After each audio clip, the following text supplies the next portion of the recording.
काय असतं बघा, मंत्रींनी सुद्धा त्यांची गरिमा राखली पाहिजे.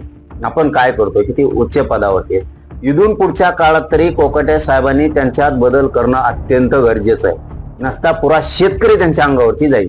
म्हणून पुढच्या काळात तरी कोकाटे साहेबांनी त्या मंत्रिपदाची, त्या विधान भवनाची, या राज्यातल्या मायबाप गोरगरीब जनतेची गरिमा राखणं गरजेचं आहे आणि त्यांनी इथून पुढच्या काळात तरी करावं. नसता त्यांना सुद्धा पाय उतार व्हावा लागणार आहे.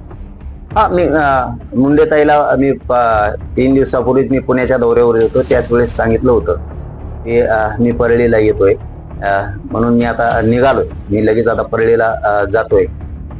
3 वाजेपर्यंत 4 वाजेपर्यंत मी मुंडेताईच्या घरी जाऊन त्यांची सविस्तर ऐकून घेणार आहे आणि ते काय मत आहे त्यांचं. त्यांच्या नवऱ्याला त्यांचा खूप क्रूरपणे नवऱ्याचा खून केलाय.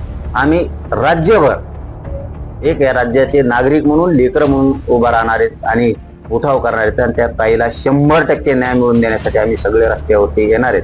आणि तसंच मी लातूरला सुद्धा, विजूभाईला सुद्धा, त्यांचे हॉस्पिटल आहेत, ते त्यांची तब्येत खराब आहे, त्यांनाही भेटतोय. 5-6 वाजता, 5-6च्या अंदाजात मी लातूरला पण त्यांना भेटायला जातोय.